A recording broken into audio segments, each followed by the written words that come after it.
যুদ্ধের বিজয়ের কারণটা আমি আপনাকে বলতে চাই। রোমক সম্রাট ডাক দেয়া বলল, হ্যাঁ হ্যাঁ আমি তো সেটাই জানতে চাই, কোন উৎসের কারণে, কোন কারণে মুসলমানরা বিজয় পায়, তারা এত বেশি যুদ্ধের মধ্যে জয়লাভ করে।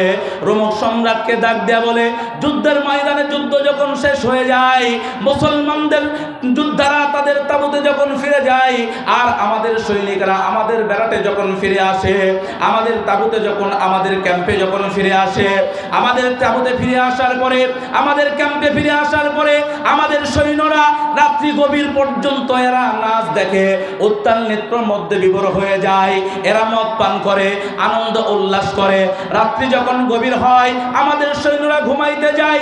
এইবার সূর্যের আলো যখন তাদের পিঠের মধ্যে লাগে, সূর্যের উত্তপ্ত তাপ যখন তাদের শরীরে লাগে, তখন তারা ঘুম থেকে জাগ্রত হয়ে চোখ জ্বলতে জ্বলতে যুদ্ধের ময়দানে যায়। আর যুদ্ধের ময়দানে গিয়ে তারা একটাই চিন্তা মাথার মধ্যে রাখে, আমরা কেমন করে যুদ্ধের ময়দান থেকে নিজেদের জীবনটাকে বাঁচাবো, নিজেদের প্রাণটাকে আমরা কেমন করে বাঁচাবো।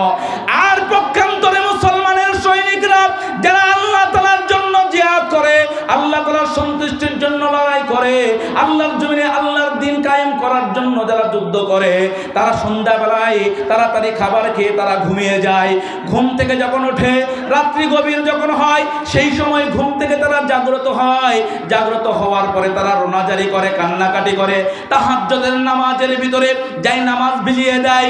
ওই সময় যদি অপরিচিত কোনো ব্যক্তি ওই মুসলমানদের যুদ্ধের তাঁবুর সামনে যায়, তারা মনে করবে এখানে কোনো যোদ্ধা থাকে না, এখানে যারা থাকে এরা সবাই হলো সন্ন্যাসী, এখানে যারা থাকে এরা সবাই হলো ফকির, এরা কোনো যোদ্ধা হইতে পারে না।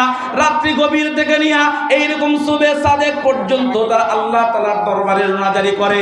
ফজরের নামাজ পড়ার পরে যুদ্ধের ময়দানে যখন তারা বের হয়, ঘোড়ার পিঠে ওঠে, এক হাতের মধ্যে তরবারি, আর এক হাতের মধ্যে অস্ত্র নাই, আর এক হাতের মধ্যে তলোয়ার নাই, নিয়ে যুদ্ধের ময়দানে যখন ঝাঁপিয়ে পড়ে, তখন ওই সৈনিকদের চোখের দিকে তাকাইলে মনে হবে এই সৈনিকদের চোখ দিয়ে আগুন বের হচ্ছে, আগুনের স্ফুলিঙ্গ বের হচ্ছে।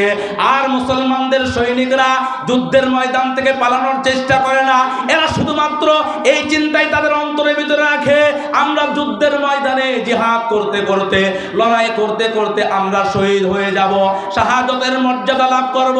শাহাদতের মর্যাদা নেওয়ার জন্য যুদ্ধের ময়দানে প্রাণ তারা লড়াই করে। আল্লাহ পাক রব্বুল আলামিন এই জন্য তাদেরকে বিজয় দান করে।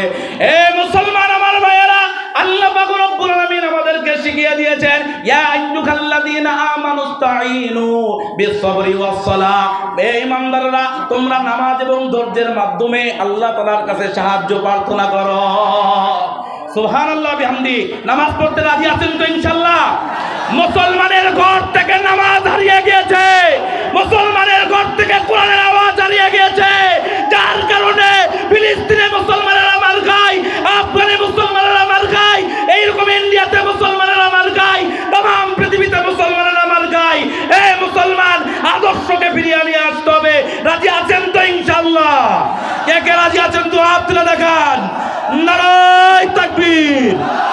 নাসরুম মিনাল্লাহি ওয়া ফাতহুন করিম। আসসালামু আলাইকুম ওয়া রাহমাতুল্লাহ।